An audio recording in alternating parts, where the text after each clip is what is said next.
Hello there and welcome to Guardian Talks on Guardian TV. My name is Solomon Fowe and today we're going to be talking about reading culture and the Nigeria Prize for Literature sponsored by NLNG. The prize was established in 2004 and it seeks to honor Nigerian writers across 4 different genres. We have fiction, poetry, drama and children's literature. This year, writers from children's literature are going to be honored and we have the shortlist already. We have Jude Idada who wrote Boom Boom, and we have Duni Olatunde who wrote The Mystery of Ebenezer's Lodge, and lastly we have Oti Bego who wrote The Great Walls of Benin. So we have people here in the studio who are going to be sharing their thoughts, sharing their hearts about the whole reading culture in Nigeria and also the prize for literature. How's it going, Jude? It's great to have you on the show today. Pleasure being here. And we have Enajite, that's FMYA, who is the publisher. Yes, she is the managing editor of Farafina Books, who published Duni's book, that's The Ebenezer's Lodge. It's a pleasure to have you here. Thank you for having me. And also we have royalty amongst us, the member of the advisory board for NLNG-sponsored Nigeria Prize for Literature, Professor Emeritus Ben Elube. Thank you very much. Great having you. So Jude wears multiple creative hats. You know, you are the producer and director of one of the award-winning feature films, that's The Tenant. You also produce, you write your own actor, screenwriter, actor, poet, and playwright. How is it that you are able to keep with this multifaceted creativity that flows or courses through your veins? Well, I think first and foremost, I'm compartmentalized in the way I think, the way I manage my artistic pursuits. So I also follow the story in looking at it as a sacrosanct expression of self. So I give the story that credence. When it comes to me, I decide, should I tell this story as a poem? Should I tell it as work of like prose, like a novel or thereabout, or as a stage play or as a film? And the minute I do that, I readjust my head. What made you write Boom Boom? You know, especially saying that it's a children's literature. Yeah. I think it's a bit of a departure from most of your works or most of the things you've done. So what made you zero in on children's literature this time? Well, I'd written a book earlier on called Didi Kano and the Singing Dwellers of the North. Okay. And then I had gone for a workshop that was sponsored by NLNG, a writing workshop where they had taught us how to really write children's literature. Okay. That being said, earlier last or late last year, mid last year, we had a friend of mine had passed on from sickle cell anemia. Before then, a couple of friends had passed on, and then a friend of mine in Canada who had this was a couple of years earlier, had gotten into a marriage with someone who had the AS genotype when he had the AS genotype, and even though we had told him to be aware of the fallouts of that marriage, he had ignored it, saying that God wasn't going to visit him with such a tragedy, as it were. And when he has 2 daughters now, and they are both SS. They both carry the full-blown sickle cell anemia genotype. And the 9-year-old daughter had a crisis, and she kept saying to her dad, "Dad, why me? Why me?" And I was wondering if he was going to say it because of the mistake I made. Instead, he said, "God knows best." You know what I mean? And so my question was, if my friend, who is now an adult, if when he was a child, he had known to the full extent of the anomaly, what it was, how you should prevent it, how you should manage it, maybe at that time of marriage you would have been able to make a better choice. So I decided to write a book towards children that deals with the sickle cell anemia. So that's what Boom Boom is basically about. Incredible, fantastic. Now, Enajite is the managing editor of Farafina Books, like I said earlier, and the ones who published Mystery at Ebenezer Lodge by Duni Olatunde. Duni is in Canada, so she's not here, and she asked that our publisher should stand in on her behalf. Now, when the first draft of this book landed on your desk, I know publishers and editors are always excited when they see serious work of quality. They already know that, this is going to be award winning. So how excited were you when the book or the first draft landed on your desk? Okay, so when I joined Farafina, the contract had already been signed. Okay. So it's a series actually. It's called the Lesson Twin series. So this is the first book in a series of 3 books. And when I took over as managing editor and I saw the draft for the first time, I was really excited about it. And because I grew up to some extent reading a lot of adventure books, detective series around children, which is what Mystery of Ebenezer Lodge is. Is a detective series, really. And it was interesting to see a Nigerian take on children who go about solving different things. And I mean, in this case, it's a mystery. I'm not going to. I really want to tell the Of story, course, but of I'm not going course. to do that. And it was exciting to see a Nigerian take and see how she managed to do that. I mean, I was excited about it, and I was happy to be there when the book was finally published. Interesting, interesting. Now, if when Duni sent in the book, what was the process like? You know, there was probably the first draft, the back and forth. I don't really know how it works in publishing. Maybe you would just help us, you would enlighten us on that, how it works between the writer and the editors. Oh, so when the writer sends the first draft, we do what we Okay, call substantive editing, where the editor goes through the book, talks about the plot, look at the book, and sends notes to the writer. okay. Where there's need for it, the writer has to rewrite. And where there's, I mean, and then there's, imagine you have a baby and somebody's messing with your baby, right? And you Uh, have a lot of writers sometimes who get defensive. And you know, that conversation happens, but it's always in the best interest of the book. The of writer course. and the editor understand that. And so you have three different levels of, it's a lot of work. I mean, this book took us close to 3 years to work on before it was finally published. So it's a very long process. And then at the end of the day, when you have something like this, I mean, you're happy about it. And then it gets shortlisted for the Nigeria Prize for Literature, and you know, finally, yeah, we did a good job. That you did an absolutely great job. And Professor Emeritus Ben Elugbe is also here with us. You know, the last time it circled on children's literature as a genre, that was in 2015, if I'm correct. Yeah. The chairman of the advisory board, Professor Emeritus Ayobanjo, he said that the books on show then that were sent in were incompetent in their use of language. I'm sure you're excited that at least this year that he has come back to children's literature. We're able to get 11 from 11 down to 3. How was the process like, you know, going through and coming through those huge amounts of literary works? Well, the first thing is you're right. We at the advisory board are happy that we don't have to go back to the sponsors and say, That hey, we are was doing sorry that. yet again, we couldn't find a winner, which is what happened in the one you mentioned. 2015. Yes. But this time, we asked the panel, the judges, are you sure you have something you can stand on and say this is a deserving winner? They said yes. So on that we are very happy.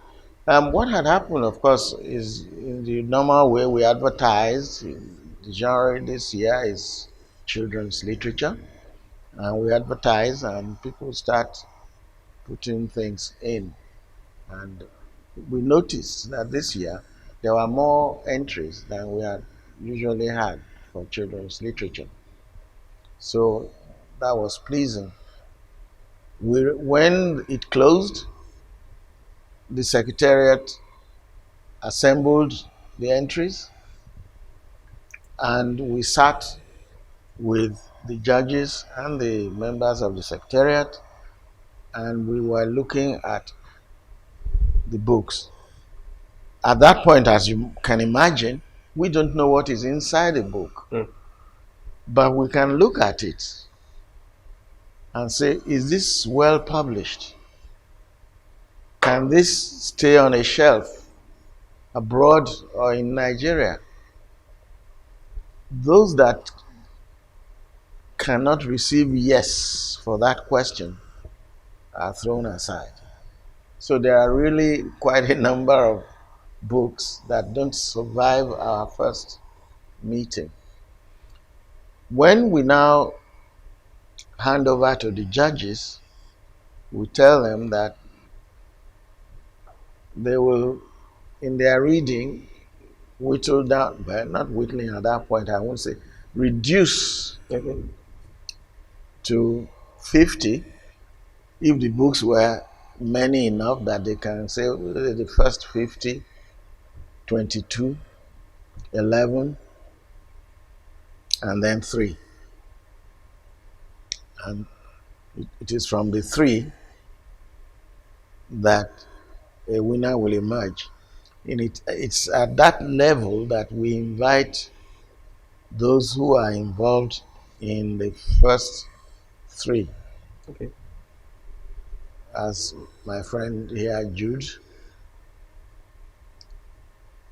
I don't even know Duni. I just heard from you now that she's in Canada. Then of course Bego. Yeah, OT Bagel. So they were all supposed to be here. Because Duni couldn't come, she passed a message to her publisher to stand in for her. Okay. But there's nobody here for Bego. But never mind. The thing is, we've got to this stage. We send copies, a copy each of these three, to the international consultant because we just want to be sure that there is another opinion which is not in Nigeria, which is not Nigeria, to place side by side with the Nigerian opinion. In most cases, they just come, say it's this pair of glasses, it's this pair of glasses, it's this pair of glasses. They're all in agreement, both the international and the Nigerian. But once in a while, just once in a while, we have to tell them to meet again because there is a slight disagreement. Okay.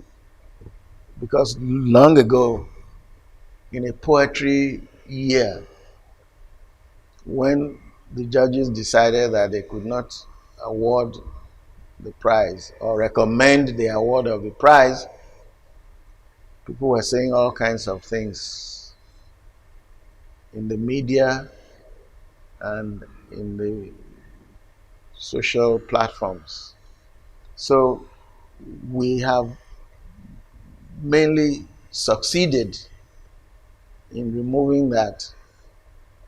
So even in 2015, when there was no award, at least people weren't saying it's because of this or that. They knew that we had followed a near incorruptible, actually we believe it's incorruptible process because NLNG insists on something that is perfect, something that is excellent. Actually, they like the word excellence and they want it to apply. I guess it applies to what they do, but they want it also to apply to what we do for them. All right, thank you so much. So, Jude, now that you know the people on the shortlist, you're there with Boom Boom. Have you read the other books on the shortlist? Have you read Duni's books? Or I just read my mind. I was looking at it now. I was going to ask. I'd actually read 3 other books. I know it was first a long list. Yeah, in fact, one of our editors, Anoti Ajoloru, was on the long list. He wrote Ego Goes to the Farm. Yeah, I've read that. Yeah, so I read the amount I could get of books I could get when there was the Cora celebration. They had a dinner celebration event. I got some of them, but I hadn't read that, and I haven't read Oti Bego's book, but I will do that before October the 11th. So were you impressed with large parts of what you read? Yeah, I was, especially with Anissa Oniko, Daniel Oniko, I always mix her name. Yeah, she's the 10, I think she's 11 now or 12. Yeah, so she was also longlisted, and I was just impressed with she. You would never know she was that age if you read her, And I had to even ask her, is she your mom? They were like this, So she was phenomenally strong and all of that, and I was really impressed by what I read from her and then from every other person. But I will make it a point of duty to read the other 2 books, so that when I meet them in person, because I haven't met them yet, there'll be something to talk about. No, that's good. So, Anajite, would you say you've been impressed with the quality of writing that ends up at the doorstep of Farafina books? There's been complaints over the fact that, literary culture is probably dying out, reading culture is dying out, and all of those. But I think the best person to ask will be you guys in the publishing industry, because you're the ones that go through large parts of the drafts and the scripts. So would you say you've been impressed with what drops on your table? I would have wanted to beg off this question, but I'm going to answer it. Okay. I mean, at the submission stage, usually every year our submissions period is open for about 3 months, Mhm. and we get close to 500 submissions from writers from all over the continent, really, because we are Africa focused. And a lot of the times, you find that 80% of what you get is not good enough. And it speaks to, particularly from Nigeria, if I want to be specific, and it speaks to the quality of our education, really, because the writers just don't have the tools to tell a proper story, or they are trying to copy what's trending. And when you try to copy in your writing, it shows, really. So a lot of times, by the time we are done with the submissions program, we maybe have a 500, which we maybe have four that we want to publish at the end of the day, at the end of the submissions period. And so it is kind of worrying.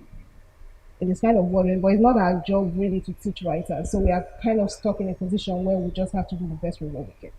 But then also part of our job as publishers, and for those of us that work as editors as well, is to, through the editing process, help writers get better. So a writer who has gone through an editing process for one book, you know that by the time they're working on the second book, they'll take all of the lessons they've learned From and the bring first it book, yeah. into the next book they're writing. That's really good. Professor Ben, I've not written a book yet. Well, maybe I'll write sometime later.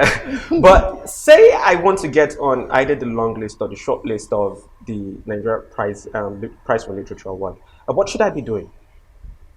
Well, like she said, she would have liked to pass the question, but I think I can answer it in a way that is harmless. Okay. Obviously, you will have been to school, Yes. Thankfully, I've gone to school. and you may have decided that you're going to read English and all that. But experience shows us that people who didn't even read English, you know, medical doctors sit down there and come up with very nice books, or electrical engineers Oh, yeah. and so on. So it's dangerous for me to say this is what you should be doing if you intend to write a good book that will win the prize, because you might have nothing to do with learning literature and yet end up writing a good literature book. The rest is left to the managers of the prize Okay. and to the judges that are chosen. You need to ask yourself, well, where am I good? Not all of us can be like Jude, who has, a multifaceted gift. Okay. Some people might just be good in poetry, in fiction, or in children's literature. I know a former winner of children's literature who is a very old woman now. That's where she specialized in. So I would say check yourself out and see where your talent lies. Okay, I'm going to be doing that. I'm going to be doing that a whole lot. So, Najite, now that you've published this book, when you look at the four different genres, we're looking at fiction, poetry, drama. It always seems as if children's literature is always behind, or the last. I don't know why, to be honest. But let's just zero in on the language, the use of language, the tonality, how it sounds. You're writing for perhaps a children audience with the children in mind. So, how's the process? What do you have to do? What do you have to adjust? Because you always know the person who is at the forefront are the children. So how do you manage the entire process? And first of all, the content has to be age appropriate. Okay. Right? So there's picture books, Sure. right? There's chapter books. So for children's literature, there's actually different, will I say, Formats. well, we have different names for different books Okay. for children. So there's not just one children's book, there are different ages as well. Okay. So you have to be sure that the age range you're writing for, that the content is appropriate. right? That is the first thing. Secondly, the writing has to be excellent. You won't say because it's children you're writing for, you take substandard writing. Because a lot of people don't accept, but what children read just for pleasure affects everything else that they do. So the writing has to be really good, first of all. And then the story has to be interesting because children, first of all, they want to be entertained, first of all. And even if your book has a message, if there's an agenda in the book, you still have to make the book entertaining. It's very important because you want the children to read it for pleasure, not just because they've been forced to. Really, which is what happens a lot of time in school, where children are given books and they read it because they have to write exams. Sure. Right? So we also look for that as well, that entertainment, there has to be that entertainment factor for children. And then also, you try not to write at the children. There's a preachiness that a lot of some children's book writers bring to their book, where you're writing at the children. You're not writing for the children. So you have to. It's a skill, and a lot of people don't realize that it's a skill they need because I see the submissions. Yeah, so it's something that with time and with skill, and like Drew said, I know in 2015 they had the children's workshop for children's book writers, and I know earlier this year there was a workshop for children's book writers and illustrators as well. Right? So things like that help. And you're right, we don't have a wide range of children's books in Nigeria. You walk into a bookshop and you see a lot of foreign books for children. But I think that is changing because a lot of publishers, I know Cassava Republic has a number of books. I know Wida recently published their first children's book. We actually have an imprint for children's book that is called Tutti, and we've published more than 15 titles and different series under our children's book. So it is growing, really. But we need more writers to actually focus on books for children. So what next after Mystery at Ebenezer's Lodge? And the next book is Grandma's Treasure, and it will be out early next year. Early next year. I think, let me just add to what she said. We at the board, having invited an external consultant, were not surprised to find that part of the problem comes from the universities. If you look at UI, they won't, at least as of the time I was there, they were not saying which area are you interested in? Is it fiction? Is it poetry? Is it this? It's not like that. Nobody said, are you interested in children's literature? And she said, at the University of Newcastle, where she came from, it was the same thing. They were just beginning to start some kind of children's literature genre. So, you haven't done wrong at all. The thing was just not there. And I'm glad to hear what you say you are doing in your company to help writers and so on. So it is that woman that we called to help us to run a workshop on children's literature. And it appears, well, we are seeing a bit of the fruit of NLNG's money and the management of it. So we hope in future there will be more and better entries for children's literature. It's interesting when you put it that way, because I was just about asking the impact of NLNG's sponsorship of this award, how it has impacted the quality of writing in Nigeria, the quality of writers too in Nigeria, and possibly editors too in Nigeria. But now that you said that, I think he answers that question about how they have impacted the quality of writing. So to you, Jude, $100,000 if you win.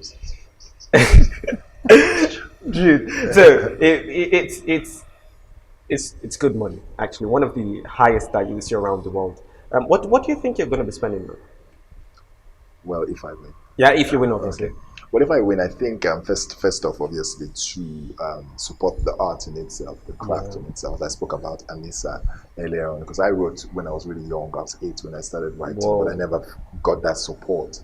So it was by sheer will that I'm here. But I think it shouldn't be that hard, you know. So it behoves on me and people like her, other writers, her as a publisher, and then other writers who are doing this craft, that if we do come or are blessed with that kind of amount of money, we do not only use it to bless ourselves, we'll also bless the collegial atmosphere around us. So yes, I will support writing in general. I will spoil myself a little. Of course. I will reward my mother a little, and hopefully I will do justice. I won't allow the money be a full stop in my life, but just a comma. Oh, that's really interesting. And Ajite, if you were to say a word to Nigerian writers, what would that be? A word of advice or something? I would say to Nigerian writers, read. I always say this every time, every opportunity I get, because sometimes also the paucity in quality of work is because writers don't read. I know writers who say things like, "Oh, I don't want to read anything because it will contaminate my writing." I think I don't want to use a bad word, Okay. right? But it's really silly. It's really silly. As a writer, you have to read. You have to read everything, not just what you write. Read non-fiction, read fiction, read poetry, read children's literature, read magazine articles. You know, because what it does is that it helps you expand your thinking, and what it does also is it helps you recognize good writing, and it helps you rewrite your work as well, because a lot of people think, oh, you just finished writing it the first time and that's it. Rewriting is a part of the process, and the only way you can be good at that is if you can recognize good work and you can self-critique yourself. So I will always say read, and then send us submissions, please. All right. So when would that's the winners, when would they be announced? The 11th On the of 11th October. of October. Thank you so much for coming, Professor Ben. It's been an absolute pleasure having you, Najite and Jude. All the best. Yeah, and I hope to get your book so that I get to read. And yes, continue that push to getting my first book. So NLNG has done a fantastic work in sponsoring this particular award, and like Professor Ben said, it has improved the quality of writing. You see different workshops that they do, and there was a workshop that they did for children's literature, and you just see the really good job that they're doing. So thank you so much for watching Guardian Talks on Guardian TV. It's been an absolute pleasure talking with seriously interesting people today, and Professor Ben too. That's all for you today, and make sure you're subscribed to this YouTube channel if you're not subscribed already. Very interesting content that you're going to be getting all around. Thank you so much. My name is Solomon Fowo.